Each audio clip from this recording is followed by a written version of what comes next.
దేవునికి అసాధ్యమైంది ఏది లేదు. దేవునికి స్తోత్రం చెప్పండి అందరూ. హల్లెలూయా.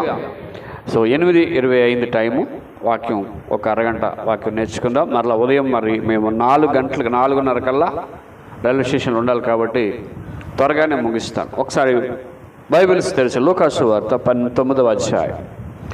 లూకాసు వార్త 19వ అధ్యాయం 41, 42, 43 వచనాలు చదువుదాం.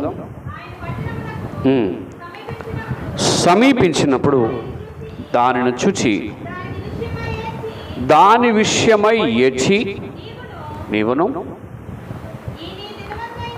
ఈయని దినమందైనను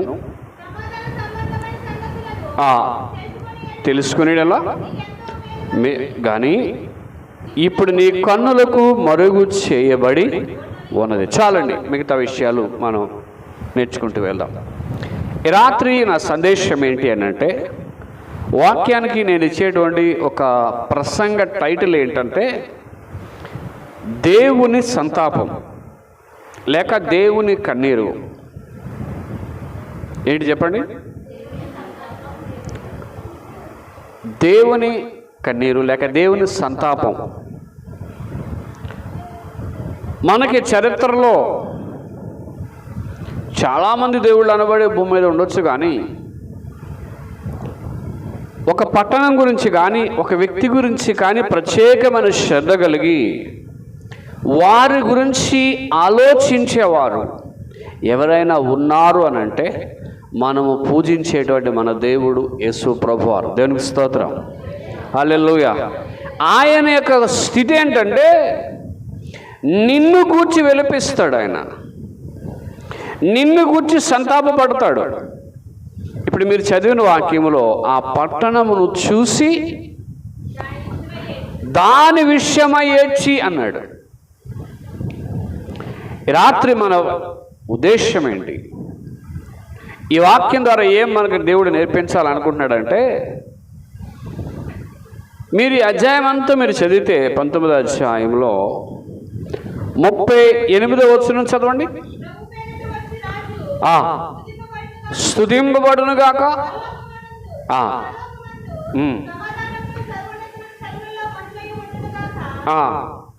అని తాము చూసిన అద్భుతములన్నిటిని గూర్చి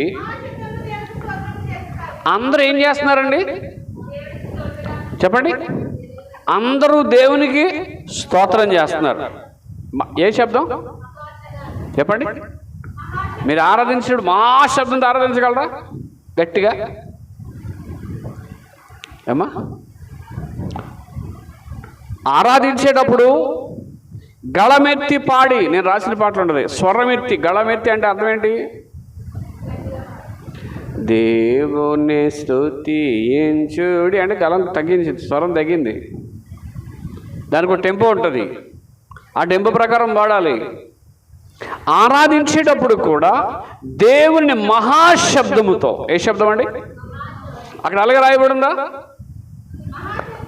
మహాశబ్దముతో దేవునికి స్తోత్రము చేసాగిరి అని ఉంటుంది. మీరు దేవుణ్ణి ఆరాధించేటప్పుడు ఎలా చేయాలి? మహాశబ్దం. దేవునికి స్తోత్రం చెప్పండి. అందరూ 2 చేతులు పైకి చెప్పండి. హల్లెలూయా. కొద్దిసేపు అందరూ అటెన్షన్ ఉండండి, కొద్దిసేపే దేవుని వాక్యం వినండి. ఇప్పుడు నేను ఎందుకు ఈ పాయింట్ చెప్పానంటే, అందరూ దేవుణ్ణి ఏం చేస్తున్నారు? స్తుతిస్తున్నారు కదా అందరూ. మరి ఈయన ఏం చేస్తున్నారు? ఆ పట్టణం చూసి దాని విషయమై ఈయన ఏడుస్తున్నారు. అందరూ స్తుతిస్తున్నారు. అందరిలో సంతోషం ఉంది, కానీ యేసుప్రభువులో సంతోషం ఉందా? ఆ పట్టణం చూసి, ఈ పట్టణం పేరు యెరూషలేము పట్టణం. యెరూషలేమును ప్రేమించు వారు వర్ధిల్లుదురు అంటాడు. యెరూషలేము పట్టణం రారాజు పట్టణం అంటాడు. యెరూషలేము గురించి 3 విషయాలు బైబిల్లో ఉంటాయి. యెరూషలేము అనేది ఈ లోకానుసారమైన యెరూషలేము ఒక పట్టణం. రెండోది యెరూషలేము అంటే సంఘం. మూడోది యెరూషలేము అని అంటే పరలోకము నుంచి దిగి వచ్చేటువంటి ఆ మహామహిమ కలిగినటువంటి మహిమే యెరూషలేము పట్టణం. దేవునికి స్తోత్రం. హల్లెలూయా. దీనికి సియోను పట్టణం అనే పేరు కూడా ఉంది. అయితే ఈ లోకములో ఉన్నటువంటి యెరూషలేము గురించి దేవుడు ఏడుస్తూ ఉన్నాడు. ఏం చేస్తున్నాడండి? దేవుడు ఇచ్చిన సందర్భాలు బైబిల్లో సంతాపపడిన విధాలు చాలా బైబిల్లో మనకు కనిపిస్తాయి. ప్రాముఖ్యంగా 3 మనకు కనిపిస్తాయి. ఒకటి ఆదికాండం 6వ అధ్యాయం 6వ వచనం ఒకసారి చూద్దాం. చేసినందుకు ఏం పొందాడు? దేవుడు నరులను చేసినందుకు. దేవుడు ఇక్కడ సంతాపపడుతున్నాడు. దేవుడు ఇక్కడ కన్నీరు కారుస్తున్నాడు, ఏడుస్తున్నాడు. ఎందుకు నేను ఈ మనుష్యులను చేశాను? నిన్న యూట్యూబ్లో ఒక పాస్టర్ గారు ఒక ప్రశ్న అడిగాడు. ఏంటంటే ఇది, దేవుడు మానవుని చేసిన తర్వాత పాపం అనేది వచ్చేసింది కదా, అసలు పాపం లేకుండా మనుషులను సృష్టిస్తే సరిపోను కదా? ఈ ప్రశ్న చాలాసార్లు మనకు వస్తుంది. దేవుడు పాపము లేని మనిషిని సృష్టిస్తే అందరూ సంతోషంగా ఉంటారు కదా? దేవుని సృష్టిలో దేవుడు సృష్టిని చేసేటప్పుడు మంచిని చేశాడు, చెడును చేశాడు. చెప్పండి. ఇప్పుడు మీకు అందరికీ చెప్తాను, మంచి అంటే ఏంటి, చెడు అంటే ఏంటి చెప్తాను. చంద్రుడు వెన్నెల ఎలా ఉంటుంది? కాంతిగా ఉంటుంది. ఇంకా అమ్మా, చంద్రుడికి వెన్నెల ఎలా ఉంటుంది? చల్లగా ఉంటుంది. ఇప్పుడు రాత్రి వెన్నెల కాస్తే ఎలా ఉంటుంది మీకు? పగల్లో సూర్యుడు ఉన్నాడు కదా, సూర్యుడు ఎండ కాస్తే ఇవాళ మధ్యాహ్నం 2 గంటలకు మీరు ఎండలో నడుస్తూ దేవునికి స్తోత్రం, ఈ ఎండ చాలా బాగున్నది అంటారా?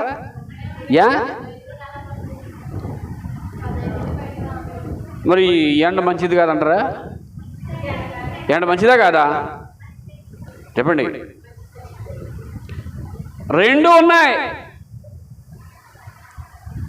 దేవుడు సృష్టిని చేసినప్పుడు మంచి చెడు 2 సృష్టించాడు. మీకు చెప్తాను. ఇప్పుడు వెలుగుందా? ఇక్కడ వెలుగుందా? చీకటిలో వెలుగు కనబడాలంటే చీకటి ఉండాలి, అంతేనండి. ఇప్పుడు ఒకడు మంచోడని తెలియాలంటే మీ ఒక ఇంట్లో 2 మనుషులు ఉన్నారు అనుకోండి, పెద్దవాడు మంచోడండి అంటే ఏముంది? ఏం కనపడుతుంది మీకు అమ్మా? ఒకడు చెడ్డోడు మంచోడాడు, ఏమి అల్ల ఇంట్లోనే కూర్చుంటాడు అన్నాడు మంచోడు. బయటికి వెళ్ళి వచ్చి ఏం చేస్తాడు? అన్నీ తిరిగేసి అన్నీ తాగేసి వస్తాడు. ఇప్పుడు ఎవడు? 2 కనిపించినా కనిపించవా? 2 దేవుడు ఉంటాయి. అంటే ఇక్కడ అర్థం ఏంటంటే దేవుడు అన్నిటినీ చేశాడు, నీ దగ్గర పెట్టాడు. మీకు బాగా అర్థమని చెప్తాను. ఇప్పుడు పిల్లోడు ఉన్నాడా? ఇప్పుడు పిల్లోడు ఆడుకోవడానికి ఫ్రీగా వదిలేశారండి.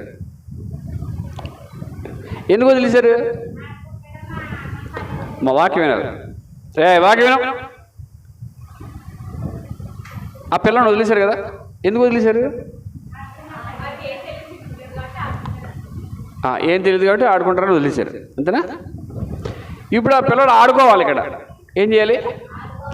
ఆడుకుంటే పర్వాలా, దెబ్బలాడదా వద్దులేండి. ఇప్పుడు ఇక్కడ కూలర్ జరుగుతుంది కదా, అసలు కూలర్ ఎలా తిరుగుతున్నది, నేను ఏలి పెట్టి చూచేద్దాను అని ఇలా పెట్టాడు అనుకోండి, ఏమవుద్ది? ఆడికి స్వేచ్ఛ ఇచ్చారు. మీరు ఏం స్వేచ్ఛ ఇచ్చారు? ఆడుకోమని. ఆడుకోమన్నారు కానీ అందులోకి వెళ్ళి ఏలెట్టమన్నారా అమ్మా? ఏలెట్టుకోమన్నారా? మీరు ఇంట్లో స్విచ్ బోర్డు వేస్తారు, స్విచ్ వేస్తే కరెంట్ వస్తుంది కదా, ఆడు స్విచ్ వేస్తున్నాడు కదా, నా బాబాయ్ ఎంత బాగా వేస్తున్నామని అన్నారు అనుకోండి. ఆడు స్విచ్ వేసి పక్కన ఉన్నటువంటి ఆ ప్లగ్లో కానీ ఏలిట్టాడు అనుకోండి, ఏమవుద్ది? దేవుడు కూడా ఏంటంటే సృష్టించి నిన్ను అందంగా చేసి పెట్టాడు, కానీ స్వేచ్ఛని నీకు ఇచ్చిన తర్వాత నువ్వు ఎన్నుకునే బాధ్యత నీ దగ్గర ఉంది. అందుకని ఇక్కడ దేవుడు నరులను చేసినందుకు ఏం పొందాడు? సంతాపమునుందెను అని అంటది. బాధపడుతున్నాడు దేవుడు, ఎందుకు ఇలా చేశాను? మీరు అప్పుడప్పుడు డైలాగ్ అంటది, ఈయన ఎందుకు అన్నానండి, ఇలాంటి బిడ్డను ఎందుకు ఇచ్చావు ప్రభా? కడుపు కోత. ఏ కోత ఉండదా? దేవుడే కాదు సంతాపడదు, మనం కూడా సంతాపడతాం. వీడు పుట్టపోన బాగాలేదండి బాబు, పెళ్లి చేసుకున్నారు, ఇలాంటి భర్త వచ్చిందేట్రా బాబు అనుకున్న వాళ్ళు ఉండరు, ఇలాంటి భార్య వచ్చిందేట్రా బాబు అనుకున్న వాళ్ళు ఉండరా? సమాజంలో సగం మంది వాళ్ళే దేవుడి రాత్రి నీకు చెప్పేటువంటి ఒక వింత ఏంటంటే, దేవుడు సంతాపం ఉంది. ఎందుకు తెలుసా? ఎందుకు ఈ ప్రజలను నేను చేశాను. ఇప్పుడు యెరూషలేము పట్టణాన్ని కూడా దేవుడు చూసి అందరూ స్తుతిస్తున్నారట. కానీ దేవుడు ఈ యెరూషలేము పట్టణం గురించి ఏం చేస్తున్నాడు? మీకు బాగా అదే చెప్తాను. ఒక అబ్బాయికి ఐఏఎస్ ఉద్యోగం వచ్చిందంట. ఏ ఉద్యోగం? తండ్రి అంత ఎలా ఫీల్ అవుతాడు? మై సన్ ఏం పొందాడు? ఐఏఎస్. పార్టీ పెట్టారు, పెద్ద మీటింగ్ పెట్టారు. అందరూ వచ్చారు, భోజనాలు చేస్తున్నారు. అందరూ వచ్చారు, విషయం చెప్దామంటే కొడుకు లేడు. వాళ్ళ తండ్రి అంటాడు, వేర్ ఇస్ యువర్ సన్? మీ కొడుకు ఎక్కడ? వస్తాడు, బయటకు వెళ్ళాడు.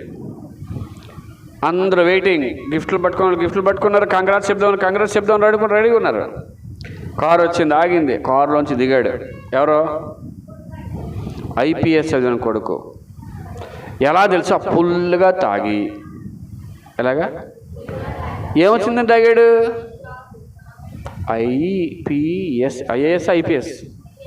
ఐఏఎస్ బాగా తాగి దిగి వచ్చాడు.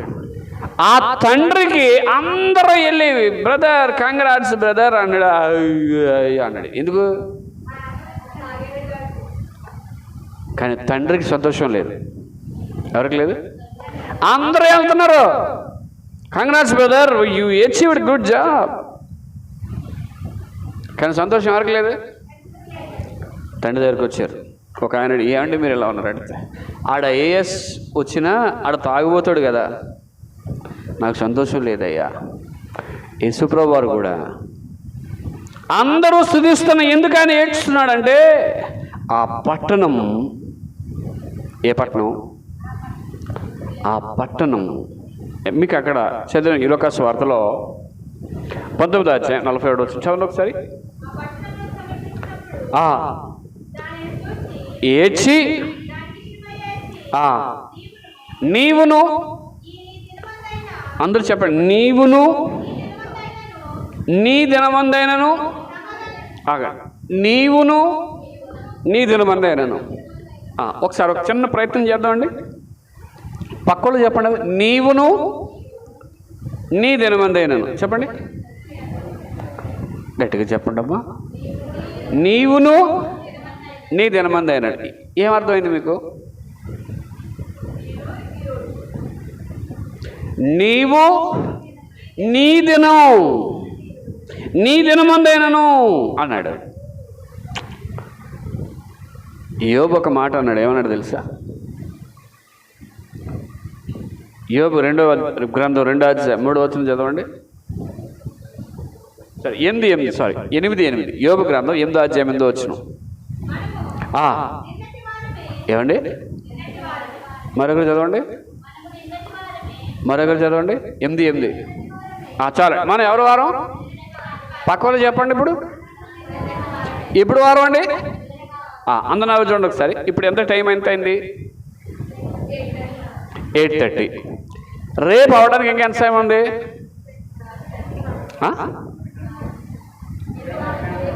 24 గంటలు ఉందా? రేపు 12 దాటితే ఏమవుద్ది? ఎన్ని గంటలు ఉంది ఇప్పుడు 12కి? 4 గంటలు. ఇప్పుడు 4 గంటలు వేసుకుందాం. 4 గంటల తర్వాత కొత్త వచ్చేస్తుందా కదా? ఇప్పుడు మనం నిన్నటి వారం అంటే అర్థం అంటే రేపు నీది కాదు, ఈ దినమందైనను నీ దినమందైనను. అంటే నీ దినం ఏంటి తెలుసా? మనం అనుకుంటాం రేపు చేద్దాం ఈ పని, రేపు ఈ పని చేద్దాం అనుకుంటాం. రేపేమి సంభవించునో నీకు తెలుసా అండి? ఇప్పుడు గుండె ఆగిపోతే తెలుసా? ఏ జ్యోతిష్కుడికైనా పలానా రోజు గుండె ఆగిపోతే, పలానా రోజు వర్షం వస్తుంది, పలానా రోజు ఎలా పడుతుంది చెప్పమానండి. ఎందుకు చెప్పలేడు? మనము నిన్నటి వారము అంటున్నాడు యోబు. ఎప్పుడు? నిన్నటి వారం అంటే మీకు బాగా అర్థం చెప్తాను. ఇప్పుడు మీరు 10 సంవత్సరాలు ఉన్నారు, ఒక 20 సంవత్సరాలు అనుకోండి. మీకు ఏది ఏజ్ 20 సంవత్సరాలు అంతా నిన్నటి వారం గతించిపోయింది. ఇప్పుడు కొత్తగా అడుగు పెడతారు. మనం ఏమనుకుంటామండి? రేపు నాది. రేపు నీది కాదు, ఈ దినం నీది. దేవునికి స్తోత్రం. ఎప్పుడు ఎవరు ఎలా పోతారో తెలీదు. చాలామంది నాకు తెలుసు, కుర్చీలు కూర్చొని చచ్చిపోయిన వాళ్ళు ఉన్నారు, నిద్రలో చచ్చిపోయిన వాళ్ళు, బండి నడుపుతూ చచ్చిపోయిన వాళ్ళు ఉన్నారు. ఇప్పుడు దాకా బాగానే ఉన్నాడని అంటారు. ఎందుకు పోయాడు? అయిపోయిందా టైము? బ్రతికున్నప్పుడే నీ దినం. యోబు అంటాడు, ఆ మాట నాకు చాలా ఇష్టం, నిన్నటి వారం అంటే రేపు నీది. యాకోబు పత్రిక 4:13 చదవండి. యాకోబు పత్రిక 4:13.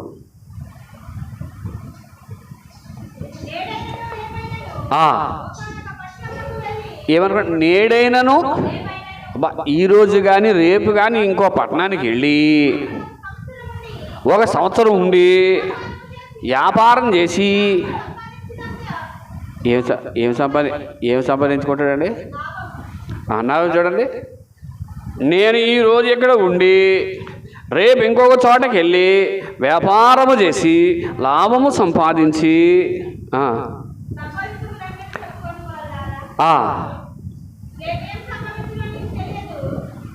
మనం భలే ప్లాన్లు వేస్తుంటామండి కదండి. ఇది కట్టాలి, అది కట్టాలి, ఇది చేయాలి, అది చేయాలని. రేపు నీది ఈరోజే. నేను చాలాసార్లు ఎల్ఐసి ఏజెంట్లకి చాలా సంతోషపడుతుంటాను. ఎందుకో తెలుసా? ఎల్ఐసి ఏజెంట్ వచ్చి ఏం చెప్తాడు మీకు? అమ్మ పాలసీ కట్టండి, మీరు చచ్చిపోయిన తర్వాత వెంటనే మీరు చచ్చిపోతారంటేనే కట్టేది ఒక్కటే. ఏంటది? ఎవడు అడగడు, అది నేను చచ్చిపోయిన తర్వాత ఎందుకు బాబు నాకు అని అనరా. నీ వెనకాలలో పనికొస్తుంది ఇది. అంటే నువ్వు మధ్యలో పోతే ఆ మొత్తం డబ్బులు ఎవరికి వస్తాయి? వెనకాలన్న వాళ్ళకి వస్తాయి. మనం నిన్నటి అందుకే ఇక్కడ అన్నాడు చూడండి, అక్కడ నీవు నీ దినమందైనను సమాధానమైన సంగతులు తెలుసుకుని ఎడల నీకు మేలు. ఈరోజు చూడండి, దేవుని విషయాలు తెలుసుకోవడం మేలు అన్నాడు కదా. ఇప్పుడు చాలామంది చేసేటువంటి తప్పిది వీడు తెలుసా? దేవుని గురించి తెలిసిన కాలంలో దేవుని తెలుసుకోరు. నీకు అవకాశం ఉన్నప్పుడు దేవుని తెలుసుకోండి, అవకాశం ఉన్నప్పుడు దేవుని వాక్యం వినండి, అవకాశం ఉన్నప్పుడు దేవునిలో ఎంత ఎదగలరో అంత ఎదగండి. మీకు అవసరం లేనప్పుడు ఎంత ప్రార్థన చేద్దామని ఉండదు. ఆ చదవని కింద అక్కడ సంగతి తెలుసుకునేది మేలు కానీ ఇప్పుడు నీ కన్నులకు మరి అంటే దేవుడు కొన్ని సమయం ఇస్తాడు. ఆ టైంలో నువ్వు నమ్ముకోవాలి తప్ప తర్వాత నీకేముండదు, టైం ఉండదు. ఒకసారి బైబిల్లో షూలబిత్ అని ఉంది ఒక ఆవిడ. ఎవరు? ఆ షూలమ్మ దగ్గరకు వచ్చి సొలొమోను మహారాజు యేసుప్రభు సాదృశ్యం. యేసుప్రభు వచ్చి అమ్మా తలుపు తీ అని ఏం చేస్తున్నాడు? తలుపు కొడుతున్నాడు. ఈవిడ ఏం చేస్తుంది? నైటీ వేసుకొని మంచం మీద పడుకొని రాసుకొని చూస్తుందంట. అమ్మా నేను వచ్చాను తలుపు తీ. ఆఖరికి తలుపు సందులో చేయి పెట్టి అమ్మా నేను వచ్చాను తలుపు తీ అంది. అక్కడ ఏమని రాయబడింది? ఆమె తలుపు తీయనంతలో నా ప్రియుడు వెళ్ళిపోయాను అని ఉంటుంది. అక్కడ ఎంతసేపట్లో తలుపు తీయనంత వెళ్ళిపోయాడు. ఆ తర్వాత వచ్చింది రోడ్డు మీదకి, వచ్చి సంతలోకి వచ్చిందంట. ఎక్కడికి? నా ప్రియుడిని కనిపించాడా, నా దేవుడిని కనిపించాడా? కావలి వారిని అడుగుతుంది, నా దేవుడిని కనిపించాడా? ఆ కావలి వారు చెప్పలేదు, కొట్టారండి. ఇవ్వండి ఏం చేశారు? కొట్టి ఆమె వస్త్రము లాక్కుని. ఎంత బాధ ఎందుకు వచ్చింది ఇవిడికి? మా ఆయన తలుపు తీయమన్నాడు, తీస్తే అంత బాధ ఉంటుంది కదా. ఈ పట్టణం కూడా అక్కడ మీకు ఇంకా 43 వచ్చి చదవండి.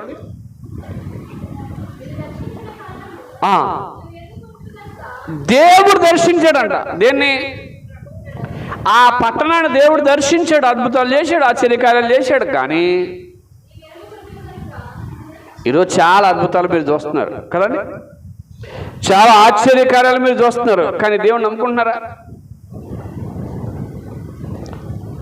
ఎన్ని అద్భుతాలు తెలుసు, ఎన్ని ఆశ్చర్యకార్యాలు తెలుసు, కానీ దేవుని దగ్గర మనం రాగలుగుతున్నామా? దేవుని మనం ఆరాధించగలుగుతున్నామా? ఇన్ని అద్భుతాలు దేవుడు చేస్తే, ఇన్ని ఆశ్చర్యకార్యాలు దేవుడు చేస్తే, దేవుని మనం వెంబడించలేకపోతున్నాం. యోహాను సువార్త 6వ అధ్యాయం 26వ వచనంలో ఏమంటాడంటే, యోహాను సువార్త 6వ అధ్యాయం 26వ వచనం,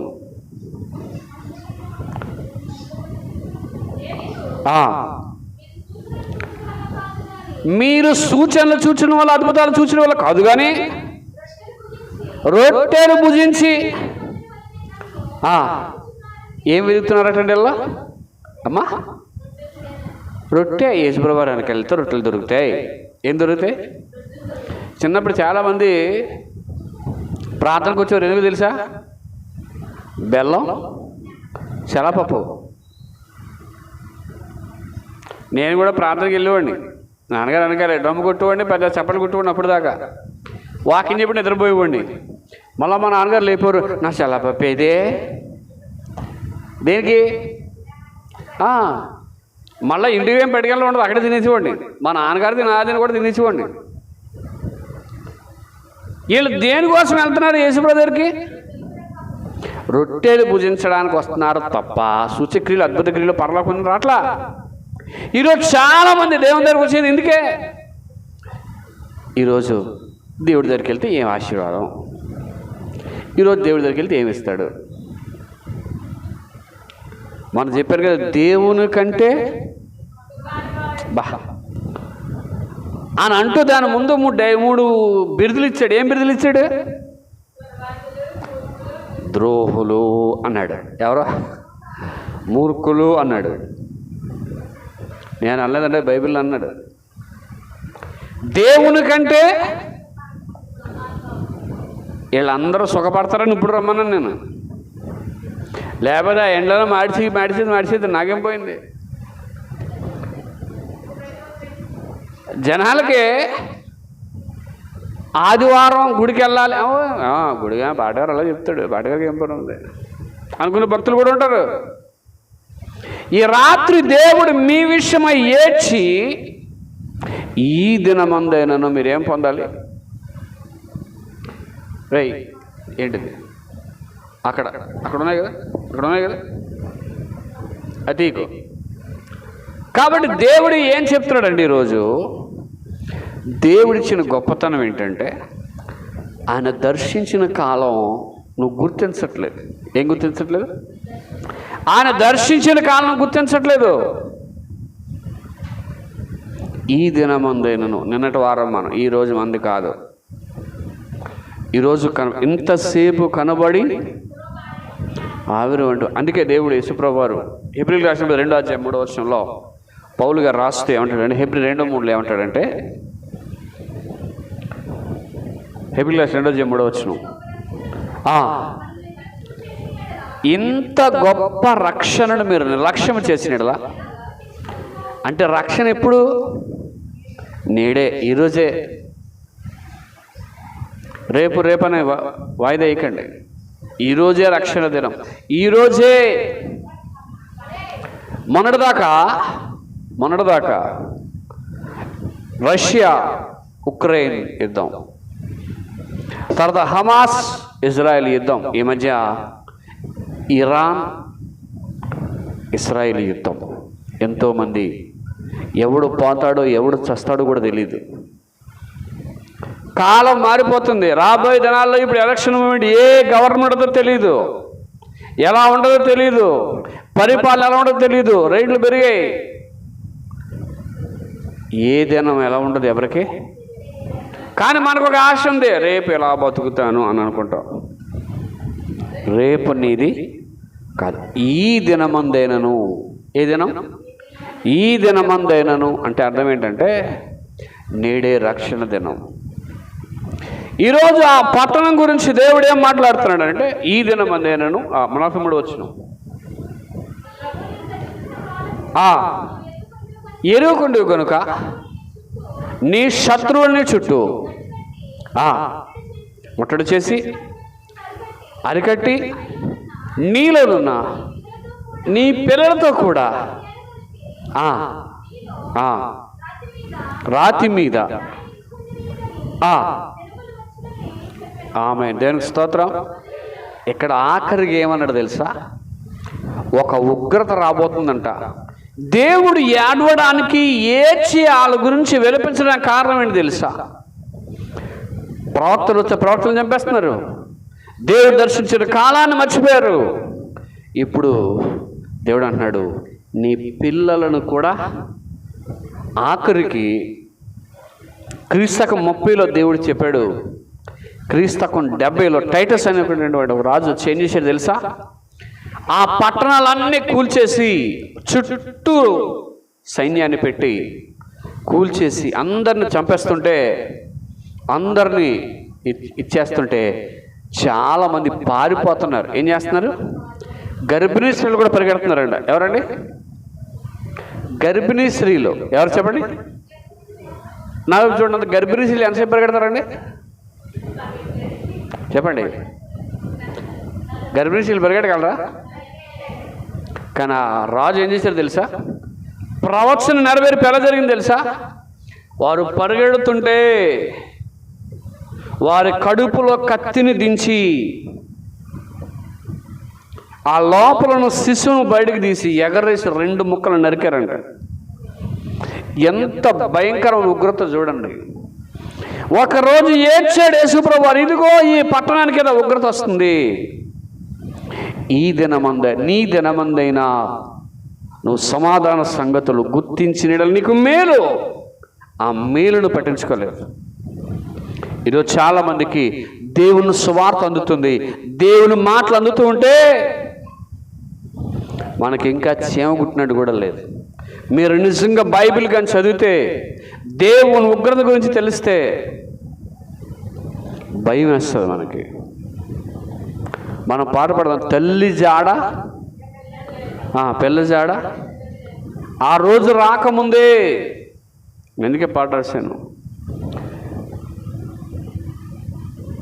ఆ పాటలో ఏమనుంటుందంటే, మారు మనసు పొందు, సృష్టికర్తను జ్ఞాపకం తెచ్చుకో, బ్రతుకు మార్చుకొని నీకు భక్తి ఎందుకు అనే పాటలో నీకు సమయం ఇచ్చాడు దేవుడు. నీకు ఒక ప్రణాళిక ఉంది. ఈ ప్రణాళికలో నువ్వేం చేయాలి? ఈరోజు అంశం ఏంటంటే, నిన్ను బట్టి దేవుడు అంగలాడుస్తున్నాడా? నిన్ను బట్టి దేవుడు విలపిస్తున్నాడా? ఏ విషయంలో నువ్వు దేవునికి ఆయాసంగా ఉన్నావు? ఏ విషయంలో దేవునికి బాధకరంగా ఉన్నావు? 3వది యోహాను సువార్త 11వ అధ్యాయం 35వ వచనంలో యేసుప్రభు వారు ఏడ్చిన సందర్భం మనకు కనిపిస్తుంది. మొట్టమొదటి ఆదికాండంలో సంతాపం ముందు బాధపడినట్టుగా చూస్తాం. మనం చదివిన లోకాసువార్త 19వ అధ్యాయంలో చూసాం. 3వది 11:35 యోహాను సువార్త 11వ అధ్యాయం 35వ వచనం. యేసు ఏమి ఇచ్చాడండి? ఎందుకు కన్నీరు కార్చాలి ఆయన? అమ్మా, ఎందుకు కన్నీరు కార్చాలి ఆయన? లాజరు బ్రతకాలంటే, లాజరు సమాధిలోంచి బయటకు రావాలంటే యేసు ప్రభువారు ఏం చేశాడు? కన్నీరు కార్చాడు. దేవునికి స్తోత్రం చెప్పండి. ఈరోజు యేసు ప్రభువారు ఎందుకు విలపిస్తున్నారు తెలుసా? ఎందుకు కన్నీరు గారుస్తున్నారు తెలుసా? మన అపరాధముల చేతను పాపముల చేతను మీరు సచ్చిన వారై ఉండగా మిమ్మల్ని బ్రతికించడానికి యేసు ప్రభువారు ఆయన కన్నీరు కారుస్తున్నాడు. దేవునికి స్తోత్రం కలుగు. హల్లెలూయా. ఈ రాత్రి జ్ఞాపకం చేసుకోండి, ఆయన కన్నీరు ఎందుకో తెలుసా? ఆయన విలపిస్తున్నాడు ఎందుకో తెలుసా? నిన్ను దేవుని పాత్రగా చేయాలని, నిన్ను బ్రతికించాలని. మనం చెప్పాను, మరలామమును అద్భుతమైన సందేశం. మీరు ఎంతమంది మీకు అర్థమైందో నాకు తెలియదు, కానీ మరలా నన్ను బ్రతికించవా? బ్రతికిన వాడు పాట పాడుతాడని చెప్పాను. చచ్చినోడు బాడు, బ్రతికినవాడు ఆనందిస్తాడు, బ్రతికినవాడు దేవుని వాక్యాన్ని చదువుతాడు, బ్రతికినవాడు సుఖాన్ని అనుభవించడం. ఈరోజు కష్టపడాలి. ఏం చేయాలండి చెప్పండి? అందరూ చూడండి, మీరు కష్టపడితే తిండి వస్తుందా? కష్టపడకుండా వస్తుందా అమ్మా? తిండి కోసం కష్టపడుతున్నాం. భక్తులు ఎంతసేపు కష్టపడుతున్నాం? భక్తులు ఎంతసేపు కష్టపడగలుగుతున్నాం? ఈరోజు ప్రార్థన లేదు, భక్తి లేదు. ఈరోజు నీ విషయమై దేవుడు విలపిస్తున్నాడేమో ఒకసారి నిన్ను పరిశీలన చేసుకు. రాత్రి ఈ వాక్యం ద్వారా మిమ్మల్ని దేవుడు హెచ్చరించేది ఏంటో తెలుసా? యెరూషలేమును బట్టి దేవుడు ఏడుస్తున్నాడు, నిన్ను బట్టి దేవుడు విలపిస్తున్నాడేమో.